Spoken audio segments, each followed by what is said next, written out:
Hello guys, welcome to my YouTube channel Fast Physics. तो आज की इस वीडियो लेक्चर में हम बात करेंगे पोलराइजिबिलिटी के बारे में, उसके बारे में, और हम देखेंगे आगे क्लासिफिकेशन ऑफ पोलराइजिबिलिटी। पोलराइजिबिलिटी को हम तीन टाइप्स में इसका क्लासिफिकेशन है। तीन टाइप का होता है। पहला होता है डाइपोलर पोलराइजिबिलिटी, या जिसे हम कहते हैं ओरिएंटेशनल पोलराइजिबिलिटी। दूसरे में है इलेक्ट्रॉनिक पोलराइजिबिलिटी और तीसरे है आयोनिक पोलराइजिबिलिटी। तो इन सारे पोलराइजिबिलिटी को हम एक एक वीडियो लेक्चर में डिस्कस करेंगे। आज के जो टॉपिक है वो है डाइपोलर पोलराइजिबिलिटी या ओरिएंटेशनल पोलराइजिबिलिटी। तो पहले हमें जानना है कि पोलराइजिबिलिटी क्या है, उसके बाद डाइपोलर पोलराइजिबिलिटी या इलेक्ट्रॉनिक या आयोनिक, इसके बारे में हम बात करेंगे। तो पहले हमें जानना है पोलराइजिबिलिटी क्या है। तो पोलराइजिबिलिटी की जानने के लिए मैंने पहले जो वीडियो है डाइलेक्ट्रिक, हमारे जो चैप्टर है डाइलेक्ट्रिक, उसके पहले वीडियो, सेकेंड वीडियो, मैंने दोनों वीडियो अपलोड किया है। पहले वीडियो में पोलराइजेशन क्या है, इंड्यूस्ड डाइपोल मोमेंट क्या है, polar molecules, non polar molecules, Maxwell field, dielectric कब पोलराइज्ड होता है, ये सब बात मैंने फर्स्ट लेक्चर में बता दिया था। तो आप वो वीडियो देख सकते हो, थोड़ा हेल्प हो जाएगा यहाँ पे। और दूसरी वीडियो में लॉरेंज फील्ड के बारे में डिस्कस किया था मैंने, तो दो वीडियो आप देख सकते हो। उसके बाद हम आते हैं पोलराइजिबिलिटी। मान लो हम कोई भी एक डाइलेक्ट्रिक मटेरियल लेते हैं, कोई भी एक डाइलेक्ट्रिक मटेरियल, वो पोलर मॉलिक्यूल्स का भी हो सकता है, नॉन पोलर मॉलिक्यूल्स का भी हो सकता है। पोलर मॉलिक्यूल्स किसे कहते हैं, जिसके पॉजिटिव चार्ज और नेगेटिव चार्ज एक ही पॉइंट पे होता है, उसको हम पोलर मॉलिक्यूल्स कहते हैं। नॉन पोलर मॉलिक्यूल्स किसको कहते हैं, जिसके नेगेटिव चार्ज और पॉजिटिव चार्ज दोनों के बीच में एक डिस्टेंस रहता है, उसको हम कहते हैं पोलर मॉलिक्यूल्स। ये सब बातें मैंने पहले वीडियो में, पहले लेक्चर का वीडियो में मैंने बताया था, सब डिस्कस किया था अच्छी तरह से, आप वो वीडियो देख सकते हो। ठीक है, उसके बाद हम क्या करते हैं, बाहर से इलेक्ट्रिक फील्ड अप्लाई करते हैं। बाहर से electric field, external electric field apply करते हैं। इस साइड में कौन सी चार्ज होता है, पॉजिटिव चार्ज। इस साइड में कौन सी चार्ज होता है, नेगेटिव चार्ज। इलेक्ट्रिक फील्ड का डायरेक्शन पॉजिटिव टू नेगेटिव। और यहाँ पे क्या होता है, कोई भी एक पोलर मॉलिक्यूल्स या नॉन पोलर मॉलिक्यूल्स। अब जब हम बाहर से इलेक्ट्रिक फील्ड अप्लाई करते हैं तो पोलर मॉलिक्यूल्स का जो डाइपोल मोमेंट होता है वो कैसे होता है, पहले रैंडमली ओरिएंटेड होता है, और इलेक्ट्रिक फील्ड देने के कारण सब एक डायरेक्शन पे ओरिएंटेड होता है, सब एक डायरेक्शन पे ओरिएंटेड होता है। और नॉन पोलर मॉलिक्यूल्स में क्या होता है, उसके जो पॉजिटिव चार्ज और नेगेटिव चार्ज जो एक ही पॉइंट पे रहता है, पर जब हम इलेक्ट्रिक फील्ड अप्लाई करते हैं दोनों के बीच में एक डिस्टेंस हो जाता है, मतलब हमें नेट डाइपोल मोमेंट मिलता है। इसीलिए हम बाहर से इलेक्ट्रिक फील्ड देते हैं। ठीक है, अब बाहर से जब हम इलेक्ट्रिक फील्ड अप्लाई करते हैं, सारे डाइपोल मोमेंट क्या होता है, इंड्यूस होता है यहाँ पे डाइपोल मोमेंट, क्योंकि पहले कितना था, पहले डाइपोल मोमेंट 0 था, अब डाइपोल मोमेंट इंड्यूस्ड हुआ है, इसीलिए हम इस डाइपोल मोमेंट का क्या कहते हैं, इंड्यूस्ड डाइपोल मोमेंट। अब ये इंड्यूस्ड डाइपोल मोमेंट जो है वो अप्लाइड इलेक्ट्रिक फील्ड के स्ट्रेंथ के साथ प्रोपोर्शनल होता है। जब हम इस डाइपोल मोमेंट को, जब हम इस प्रोपोर्शनलिटी को हम इक्वल साइन में चेंज करेंगे तो हमें एक कांस्टेंट लाना चाहिए, और इलेक्ट्रिक फील्ड। अब इस कांस्टेंट को ही हम कहते हैं पोलराइजिबिलिटी। पोलराइजिबिलिटी ये क्या होता है, net dipole moment upon electric field. इसको हम कहते हैं net induced dipole moment per an atom. Net induced dipole moment, net induced dipole moment per an atom. तो पोलराइजिबिलिटी क्या है, net induced dipole moment per an atom upon electric field को हम कहते हैं पोलराइजिबिलिटी। अब हमें जब डाइपोलर पोलराइजिबिलिटी निकालना हो, या इलेक्ट्रॉनिक या आयोनिक, हमें क्या करना चाहिए कि हर एक एटॉम में कितना डाइपोल मोमेंट इंड्यूस्ड हुआ है उसका वैल्यू निकालना है। फिर उसे इलेक्ट्रिक फील्ड से अगर हम डिवाइड करते हैं तो हमारे पास पोलराइजिबिलिटी आ जाएगा, क्योंकि पोलराइजिबिलिटी की डेफिनेशन भी क्या है, net induced dipole moment upon electric field, इसे कहते हैं हम पोलराइजिबिलिटी। तो हमें ऐसे करके डाइपोलर, इलेक्ट्रॉनिक, आयोनिक पोलराइजिबिलिटी सब मिल जाएगा। तो आज की वीडियो होगा डाइपोलर या ओरिएंटेशनल पोलराइजिबिलिटी के ऊपर। ठीक है, अब देखो, जब हम बाहर से इलेक्ट्रिक फील्ड का वैल्यू, इसका स्ट्रेंथ हम इंक्रीज करेंगे तो डाइपोल मोमेंट भी इंक्रीज होगा, क्योंकि दोनों के बीच में क्या रिलेशन है, प्रोपोर्शनलिटी रिलेशन है। तो अब हम बात करेंगे डाइपोलर पोलराइजिबिलिटी के बारे में। अब हम बात करेंगे डाइपोलर पोलराइजिबिलिटी के बारे में। तो देखो हमें डाइपोलर पोलराइजेबिलिटी निकालने के लिए क्या चाहिए, net induced dipole moment per an atom ये चाहिए, नेट इंड्यूस्ड डाइपोल मोमेंट चाहिए।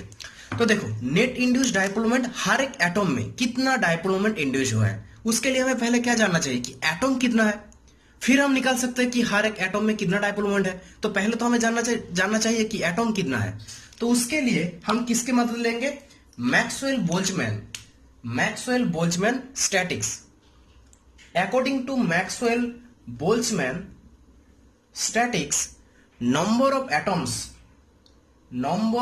according to Maxwell Boltzmann statistics, number of atoms per unit volume, with the solid angle theta and theta plus d theta, dn equals to c e to the power minus u upon kt dw। अब इसको हम समझते हैं। मान लो हमारे पास एक surface area है, उसके सेंटर से r डिस्टेंस दूर पर एक पॉइंट है, ये डिस्टेंस r है, यहां पे एक पॉइंट है, और ये जो एंगल है इस एंगल को हम कहते हैं थीटा। मान लो और इसका एक वाइथ है डी थीटा, जो इस पॉइंट के साथ कौन सा एंगल करता है, डी थीटा। अब अकॉर्डिंग टू मैक्सवेल बोल्ट्जमैन, उन्होंने क्या बताया था हमें, हीट चैप्टर में हम पढ़े थे मैक्सवेल बोल्ट्जमैन के स्टैटिक्स लॉ, कि number of atoms per unit volume with the solid angle theta and theta plus D theta. अगर हम ध्यान से देखें तो इस थीटा यहां से लेके यहां तक theta and theta plus D theta range में कितने एटम होगा, क्योंकि हमें नंबर ऑफ एटम ही तो चाहिए। अगर हम नंबर ऑफ एटम्स ना निकाले तो हम कितना डाइपोल मोमेंट इंड्यूस्ड हुआ है हर एक एटम में ये नहीं निकाल सकते हैं। हमें पहले जानना जरूरी है कि एटम कितना है। तो इसके लिए हम किसका मदद लिया, मैक्सवेल बोल्ट्जमैन के। उन्होंने क्या बताया, थीटा से theta plus D theta range में कितने एटम्स होंगे, dn equals to c to the power minus u upon kt dw। अब इस dw को हम कहते हैं, क्लास 12 में हम पढ़े थे, इसको हम कहते हैं सॉलिड एंगल। u को हम कहते हैं पोटेंशियल एनर्जी। के क्या होता है, बोल्ट्जमैन कांस्टेंट। t होता है टेम्परेचर और c होता है वेलोसिटी। अब देखो तो हमने यहां से लेके यहां तक नंबर ऑफ एटम्स निकालो। अब हमें टोटल नंबर ऑफ एटम्स चाहिए, मतलब यहां से लेके इस रेंज तक टोटल, ये तो यहां से लेके यहां तक हुआ dn नंबर ऑफ एटम्स। हमें टोटल यहां से लेके यहां तक चाहिए, टोटल नंबर ऑफ एटम्स चाहिए। मतलब n क्या होगा, अगर हम देखेंगे तो यहां पे हमारे पास n होगा number of atoms, total number of atoms 0 to pi c e to the power minus u upon kt dw। अब हम dw का वैल्यू निकालेंगे। dw क्या होता है, सॉलिड एंगल।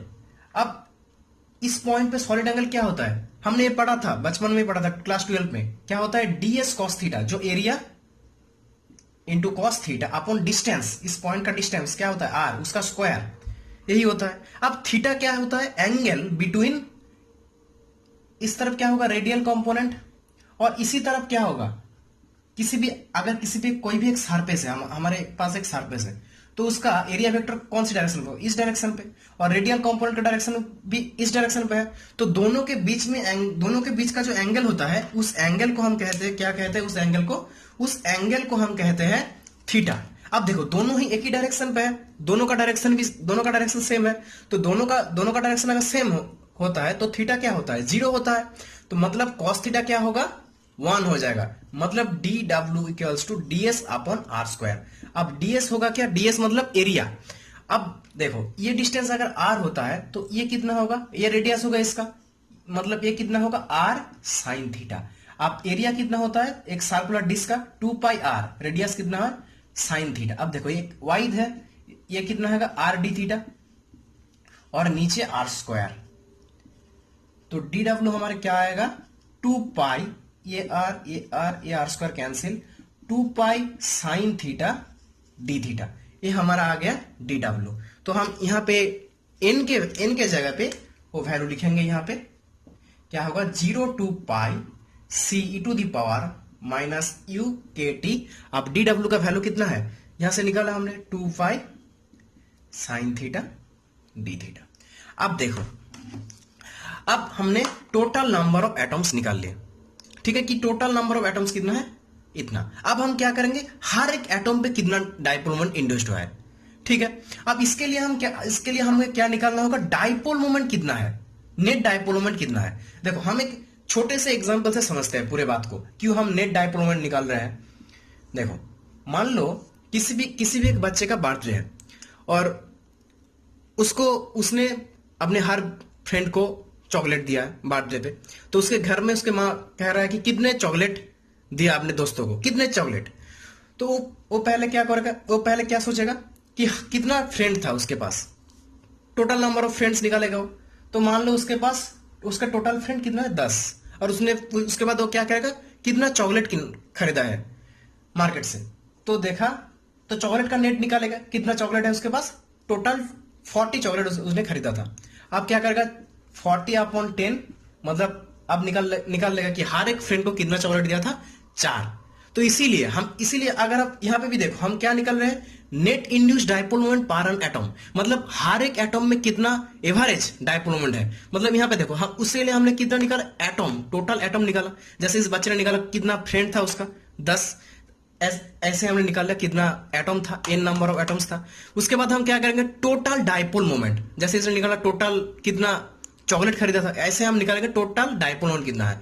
फिर उसको हम टोटल नंबर से डिवाइड कर देंगे, तो हम कितना एवरेज, मतलब हर एक एटम में कितना डाइपोल मोमेंट है वो हम निकाल लेंगे। तो इसके लिए हमें क्या चाहिए, डाइपोल मोमेंट चाहिए, नेट डाइपोल मोमेंट।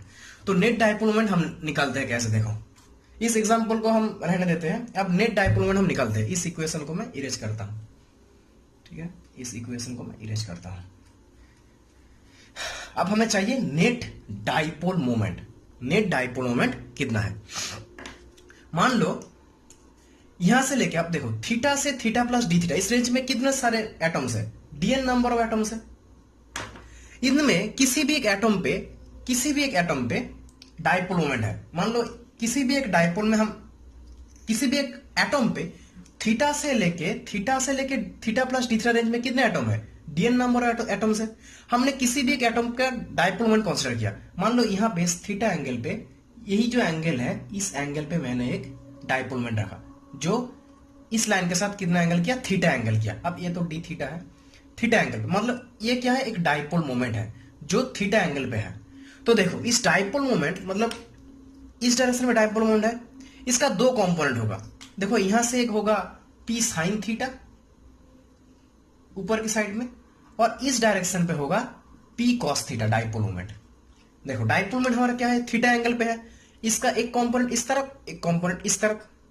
और ऐसे ही अगर हम नीच का साइड में डाइपोल मोमेंट कंसीडर करते हैं तो उसका भी 2 कंपोनेंट होगा, एक इस तरफ पी साइन थीटा और एक इस तरफ पी कॉस थीटा। इसका मतलब जितने भी डाइपोल मोमेंट होगा यहां से यहां तक, टोटल कितना डाइपोल मोमेंट है हमें पता नहीं, पर जितना भी डाइपोल मोमेंट होगा उसका दोनों कंपोनेंट होगा, साइन थीटा कॉस थीटा, दोनों कंपोनेंट होगा। और दोनों कंपोनेंट में साइन थीटा वाला जो कंपोनेंट होगा वो कैंसिल हो जाएगा हर बार।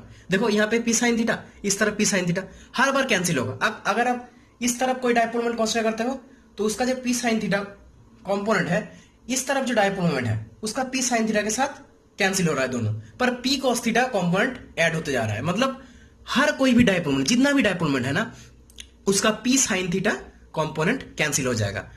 मतलब हम लिख सकते हैं उन सारे डाइपोल मोमेंट का पी साइन थीटा कितना होगा, 0 होगा। तो रहेगा कितना, पी कॉस थीटा।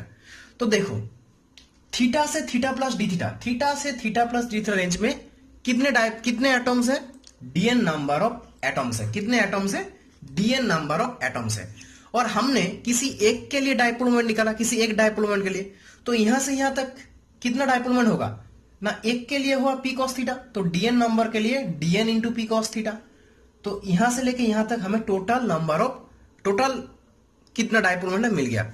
एक के लिए था पी कॉस थीटा, अब डीएन के लिए यहां से यहां तक कितना नंबर ऑफ एटम्स है, DN according to Maxwell Boltzmann. तो टोटल नंबर ऑफ एटम्स मिल गया। अब हमें टोटल यहां से लेके यहां तक कितना होगा, यहां से लेके यहां तक टोटल चाहिए, टोटल डाइपोल मोमेंट चाहिए। तो हम क्या करेंगे, इंटीग्रेशन कर देंगे 0 to π, इंटीग्रेशन कर देंगे। अब पी कॉस थीटा यहां पे देखो, P cos theta into DN का वैल्यू कितना है, C e to the power u upon के T 2 pi sine theta into d theta, 2 pi sine theta into d theta. हो गया हमारा पी नेट। ये कितना आया हमारा पी नेट आ गया। तो ये हमारा कितना है, ये हमारा है पी नेट। ठीक है, हमें पी नेट मिल गया। अब देखो, अब हमने बताया था कि यू क्या है, पोटेंशियल एनर्जी।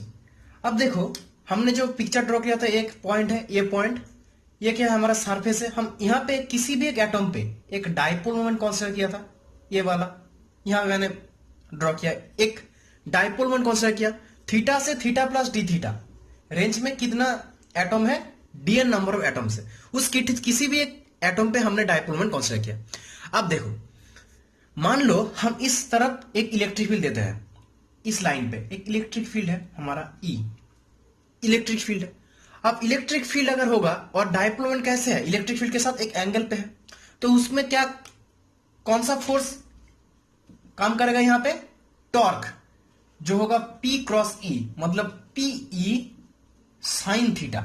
वो टॉर्क क्या करेगा, खींच के पॉजिटिव चार्ज को इलेक्ट्रिक फील्ड के डायरेक्शन पे लेके आएगा और नेगेटिव चार्ज को उससे ऑपोजिट डायरेक्शन पे, मतलब एक ही लाइन पे स्ट्रेट ऐसे एंगल को ऐसे लेके आएगा। पॉजिटिव चार्ज इलेक्ट्रिक फील्ड के डायरेक्शन पे होगा और नेगेटिव चार्ज इस डायरेक्शन पे होगा।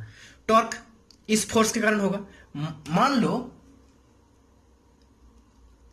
टॉर्क के कारण यहां पे आ गया डाइपोल मोमेंट, मतलब ऐसा हो रहा है, डाइपोल मोमेंट टॉर्क के कारण क्या होगा, एक ही डायरेक्शन पे आएगा, तो डी थीटा एंगल पे इसका डिस्प्लेसमेंट हुआ, तो वर्क डन कितना होगा, force Pe sign theta into displacement D theta. और अगर हम इसको, अब टोटल वर्क डन निकालने के लिए हमें इसको थीटा 1 से थीटा 2 तक इंटीग्रेट करना पड़ेगा, तो हमारा टोटल वर्क डन, मतलब इसको हम कहते हैं पोटेंशियल एनर्जी, यू आ जाएगा, जिसको हम निकालते हैं P डॉट ई, मतलब Pe कॉस थीटा, ये होता है पोटेंशियल एनर्जी। तो हमारा अब जो एन आएगा, कितना आएगा, देखो इस माइनस यू है, इस माइनस यू के जगह पे हम लिख सकते हैं यू का value minus P dot E, तो हो जाएगा plus Pe cos theta divide by के टी। यहां पे भी यू के जगह हम क्या लिख सकते हैं, Pe कॉस थीटा अपॉन के टी। हो गया हमारा काम। यहां पे पी नेट के जगह हम लिख दिया और एन के जगह पे भी हमने लिख दिया। तो देखो अब हम क्या निकालेंगे, पी एवरेज निकालेंगे। जैसे अगर हम चॉकलेट वाले एग्जांपल को समझे, तो पहले हमें क्या चाहिए था कि हर एक फ्रेंड को उसने कितना चॉकलेट दिया था, या डाइपोल पोलैरिटी क्या है, हर एक एटम में कितना डाइपोल मोमेंट है, इसीलिए हमने टोटल कितना एटम है और total number of dipole moment निकाला। उसके बाद अगर हम उसे डिवाइड करते हैं तो टोटल एटम में कितना डाइपोल मोमेंट है हमें मिल जाएगा।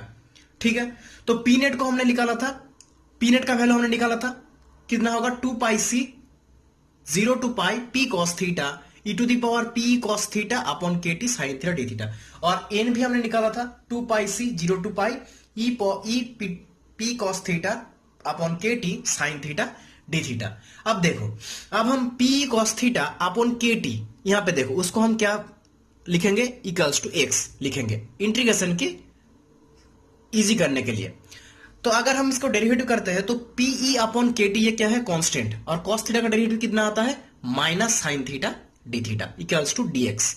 ठीक है, अब हम लिमिट चेंज करेंगे। हमारे पास थीटा क्या था, 0 टू पाई, अगर थीटा 0 होता है तो एक्स कितना होगा, थीटा 0 मतलब कॉस थीटा इक्वल्स टू 1, तो एक्स होगा Pe अपॉन के टी। और यहां पे देखो अगर थीटा पाई होता है तो एक्स क्या होता, थीटा अगर पाई होता कॉस पाई इक्वल्स टू -1, तो माइनस Pe अपॉन के टी हो गया। ठीक है, अब यहां पे आते हैं, अब क्या होगा 2 पाई सी दोनों कैंसिल हो जाएगा। अब देखो, अब वैल्यू हम पुट करेंगे तो P कॉस थीटा, इसके जगह देखो P cos theta equals to क्या होगा, x, P कॉस थीटा क्या होगा, x के टी अपॉन ई। देखो यहां पे x लिखा मैंने, P कॉस थीटा की जगह x के टी अपॉन ई, तो x लिखा, अब के टी को हमने बाहर लिखा। अब e to the power P cos theta upon के टी, ये कितना है, e to the power P cos theta upon के टी, तो इसके जगह हम क्या लिखेंगे, P कॉस थीटा अपॉन के टी को क्या लिखा मैंने, x, तो e to the power x। अब लिखो, देखो sine theta D theta, sine theta D theta क्या होगा, यहां से देखो sine theta D theta equals to minus dx into K T. देखो dx हमने लिखा, के टी अपॉन पी क्या होगा, के टी अपॉन पी, उसको हमने बाहर लिखा। अब यहां पे आते हैं तो 2 पाई से कैंसिल हो गया, तो 0 टू पाई हमने लिमिट भी चेंज कर दिया, p अपॉन केटी से माइनस p अपॉन केटी। अब देखो e to the power p cos theta upon KT को हम क्या लिखेंगे, x। p cos theta upon KT को हम लिखेंगे e to the power x, और साइन थीटा d3 की जगह हम क्या लिखेंगे, माइनस, यहां पे minus dx into K T by P. तो देखो अब हम क्या करेंगे, यहां का के टी अपॉन पी, यहां का के टी अपॉन पी दोनों में क्या होगा, कट जाएगा। अब देखो पी एवरेज हमारा क्या आएगा, माइनस माइनस भी कैंसिल, तो यहां पे क्या है, ओनली के टी अपॉन ई, तो वही मैंने लिखा। अब देखो यहां का जो रेंज है जो हमने लिखा था पी अपॉन के टी माइनस पी अपॉन के टी, उसको हम इजी करने के लिए उसको लिखेंगे ए, मतलब पी अपॉन के टी को हम लिखेंगे ए से डिनोट करेंगे। तो इसलिए देखो, तो माइनस पी के टी क्या हो जाएगा, माइनस ए, और पी अपॉन के टी क्या हो जाएगा, प्लस ए। यहां पे देखो माइनस पी अपॉन जो के टी था वो हो जाएगा माइनस ए, यहां पे देखो प्लस ए, और e to the power x जैसे हम ऐसे लिख दिया। अब के टी इसके बाद के लाइन पे देखो के टी अपॉन ई जैसा है ऐसे हमने रख दिया। अब देखो इंटीग्रेशन करेंगे, हमने इंटीग्रेशन किया था ऐसे, इंटीग्रेशन हमने फॉर्मूला जानते हैं, यू वी डी एक्स। क्या होता है, पहले यू क्या होता है, बाहर आ जाता है। अब u हमने क्या लिखा, x, तो x बाहर आ जाएगा। फिर v का इंटीग्रेशन, मतलब यहाँ पे v क्या है, e to the power x, तो इसका इंटीग्रेशन करने क्या होता है, e to the power x का integration e to the power x minus u का डेरिवेटिव, तो x का डेरिवेटिव क्या होता है, 1 होता है। फिर v का इंटीग्रेशन तो e to the power x, फिर उसका डेरिवेशन तो e to the power x। अब क्या हमें क्या करना है, लिमिट यूज करना है, आप लोअर लिमिट अपर लिमिट। फिर इसका देखो e to the power x dx का इंटीग्रेशन क्या होगा, e to the power x, तो a से माइनस a। हमने यहां पे क्या किया, लिमिट का यूज किया, a टू माइनस ए। अब हम देखो इस लिमिट को यूज करेंगे, पुट करेंगे इस लिमिट को, अपर लिमिट और लोअर लिमिट को हमने इंटीग्रेशन कर दिया था, पी एवरेज इक्वल्स टू के टी अपॉन ई। अब देखो x की जगह क्या होगा, अपर लिमिट, फिर हम लोअर लिमिट यूज करेंगे, तो minus A e to the power minus A, minus x की जगह e to the power minus a, फिर माइनस ए, अब लोअर लिमिट यूज कर रहे हैं हम, minus A e to the power A, minus minus plus e to the power A, और next में देखो e to the power minus A minus e to the power A.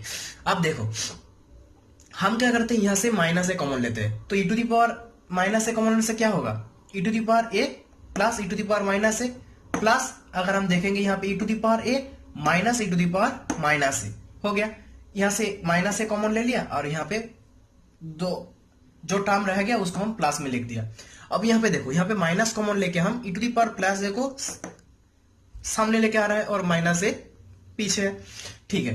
अब हम उसके साथ क्या करेंगे, ये जो टर्म है और ये जो टर्म है उसमें क्या है, हाफ मल्टीप्लाई करेंगे। देखो ऊपर भी हम हाफ से मल्टीप्लाई किया और नीचे भी हमने हाफ से मल्टीप्लाई किया। हाफ से मल्टीप्लाई करने से क्या होता है, यहाँ पे देखो पी एवरेज इक्वल्स टू क्या हुआ, के टी अपॉन जो ई है इसके जगह हम लिख सकते हैं पी बाई ए। क्योंकि देखो हमने ए इक्वल्स टू क्या लिखा था, पी अपॉन के टी लिखा था, उस रिलेशन से ही हमने लिखा के T upon E equals to P upon A. यहाँ पे देखो, यहाँ पे इस रिलेशन से हमने लिख दिया पी अपॉन ए। अब हाफ मल्टीप्लाई हम क्यों किया, क्योंकि देखो e to the power A plus e to the power minus A upon 2 क्या होता है, कॉस हाइपरबोलिक ए। हमने फॉर्मूला को लेके आने के लिए टू से मल्टीप्लाई किया। अब यहाँ पे भी 2 होगा बाई 2, यहाँ पे बाई 2, यहाँ पे भी बाई 2, तो ये हो जाएगा कॉस हाइपरबोलिक ए, और e to the power A minus e to the power minus A होता है बाई 2 होता है साइन हाइपरबोलिक ए, और यहाँ पे क्या होता है minus e to the power plus a minus e to the power minus A upon 2, ये भी होता है क्या होता है साइन हाइपरबोलिक ए। अब देखो इस p को हमने नीचे, इस p एवरेज के नीचे, ये तो इक्वल साइन है, हम इस p को इसके नीचे लेके आ गए, तो 1 बाई ए, तो क्या होगा यहाँ पे 1 बाई ए। अब देखो अब हम क्या करेंगे, साइन हाइपरबोलिक ए को डिवाइड कर देंगे इसके साथ। अब यहाँ पे ए है, एक ए कैंसिल हो जाएगा, एक ए कैंसिल हो जाएगा। अब देखो यहाँ पे negative negative cancel, cos hyperbolic A upon sine hyperbolic A क्या होता है, कॉट हाइपरबोलिक ए, और यहाँ पे 1 बाई ए होगा, यहाँ पे 1 बाई ए, और साइन हाइपरबोलिक ए दोनों में कैंसिल हो जाएगा, यहाँ पे नेगेटिव साइन है तो नेगेटिव हो जाएगा, तो यहाँ पे क्या होगा 1 बाई ए। अब देखो तो हमारा पी एवरेज कितना आया, पी एवरेज इक्वल्स टू हो गया P cot hyperbolic A minus 1 by A. ये क्या है, पी एवरेज, मतलब हर एक एटम पे कितना डाइपोल मोमेंट इंड्यूस्ड हुआ है। अब देखो यहां से देखो, हम इस लाइन को इरेज करते हैं। अब देखो पी एवरेज हमारे पास क्या आ गया, P cot hyperbolic A minus 1 by A, ये था हमारे पास पी एवरेज। अब P average equals to P cot hyperbolic A, ये जो फंक्शन है इसको अगर हम टेलर सीरीज में एक्सपेंशन करें तो क्या आता है इसका वैल्यू? इसका वैल्यू आता है 1/a plus a/3 plus a³/45 ऐसे करके जाएगा डॉट डॉट। अब क्या है माइनस ऐसे करके इसको टेलर सीरीज एक्सपेंशन अगर हम करेंगे तो ये वैल्यू आएगा, ऐसे प्लस चलता रहेगा। तो हमें जरूरत क्या है, पहले दो टर्म से ही हमारा काम चल जाएगा, क्योंकि ये क्या होता है बहुत ही स्मॉल होता है। तो अगर हम इसका क्यूब करेंगे ना तो वो और भी स्मॉल है, इसीलिए हम जो और टर्म है उसको हम कैंसिल कर देंगे। ये दोनों वैल्यू को हम लिखेंगे तो क्या होता है, तो देखो यहाँ पे देखो, अब क्या था कॉट हाइपरबोलिक ए, तो क्या होगा 1/a कॉट हाइपरबोलिक ए का वैल्यू हम लिखेंगे अब for using Taylor series, by using Taylor series a/3 और a³/45 इसको हम नहीं लिखेंगे। हम ये चीज बहुत छोटा है, ठीक है, इसलिए हम उसके बाद का जो टर्म है उसको हम नहीं लिखेंगे, दोनों टर्म को यूज किया। अब क्या है minus a/1/a plus dot dot dot minus 1/a, ठीक है, ये हो गया। अब देखो इसको मैं इरेज करता हूं। अब देखो ये क्या है प्लस 1/a माइनस 1/a, तो कैंसिल हो गया, क्या बचा फी इंटू a/3। ये p तो पहले से ही था, ठीक है, और ये क्या है हमारा p एवरेज। हम p एवरेज निकल रहे हैं, हर एक एटम पे कितना इंड्यूस्ड डाइपोल मोमेंट है, जो हमारा काम था वही हम कर रहे हैं। अब देखो p/3, अब देखो a का वैल्यू हम कहा क्या लिख सकते हैं यहां से p/kt, pe/kt, तो देखो हो गया p² e/kt, मतलब p एवरेज क्या हो गया p² e/kt। अगर हम पोलराइजिबिलिटी की बात याद करें तो वो क्या था, मैं यहां पे लिखता हूं पोलराइजिबिलिटी क्या था हमारा अल्फा। अब यहां पे हम डाइपोलर, मतलब डाइपोलर पोलराइजिबिलिटी हम निकाल रहे हैं, क्या होता है p एवरेज मतलब अपॉन e, मतलब हर एक एटम पे कितना डाइपोल मोमेंट इंड्यूस होता है जिसको हम कहते हैं एवरेज, p एवरेज जिसको हम कहते हैं। अब p एवरेज हमने निकाल लिया और अपॉन e कर देंगे तो हो जाएगा। अब देखो हमारे पास p एवरेज क्या है p² e/kt हो गया। और अगर हम इस e को यहां पे नीचे लेके आते हैं, देखो यहां से हम लिख देते हैं यहां पे p एवरेज, यहां पे क्या है p एवरेज, इस e को अगर हम नीचे लेके आ गए तो क्या होगा p² e/kt, p²/kt 3kt, यहाँ पे 3 था, सॉरी यहाँ पे 3 था, तो p²/3kt क्या होता है p एवरेज अपॉन e का क्या होता है p²/3kt। और p एवरेज अपॉन e को हम क्या कह सकते हैं अल्फा डाइपोलर, अल्फा मतलब डाइपोलर पोलराइजिबिलिटी, तो डाइपोलर पोलराइजिबिलिटी क्या होता है p²/3kt। देखो यहाँ पे हमने p एवरेज निकाला और p average upon e, p average upon electric field क्या होता है p एवरेज मतलब क्या है net dipole moment per an atom, और अपॉन इलेक्ट्रिक फील्ड क्या होता है डाइपोलर पोलराइजिबिलिटी। तो हमारे पास डाइपोलर पोलराइजिबिलिटी कितना आया p²/3kt, इसको हम कहते हैं डाइपोलर पोलराइजिबिलिटी। और उसके बाद हम अगर हमने यहां पे बोला था कि लैंगेविन फंक्शन के बाद हम करेंगे। देखो हमने जो p एवरेज निकाला वो p एवरेज कितना था, p एवरेज इक्वल्स टू जो निकाला था हमने p cot hyperbolic a minus 1/a, इसको लैंगेविन फंक्शन कहते हैं। यह था हमारा डाइपोलर पोलराइजिबिलिटी, यहां तक हमारा काम हो गया। अब देखो इस फंक्शन को हम कहते हैं कॉट हाइपरबोलिक। यहां से हमने इस इक्वेशन को लिखा, यहां से हमने यहां तक प्रूव किया डाइपोलर पोलराइजिबिलिटी का। उसके बाद हम देखेंगे लैंगेविन फंक्शन क्या है, इसको मैं और एक टॉपिक में या और वीडियो में मैं इसके बारे में बात करूंगा। लैंगेविन फंक्शन क्या है, इस फंक्शन को किसने डिराइव किया था, और इसके ग्राफ वगैरह के बारे में हम सब बात की वीडियो में, जो नेक्स्ट वीडियो आएगा उसमें अपलोड कर दूंगा। तो इसके लिए thanks for watching this video. अगर वीडियो अच्छे लगे तो लाइक करना और चैनल को सब्सक्राइब करना, ठीक है। हम मिलते हैं किसी और टॉपिक पे। Good night.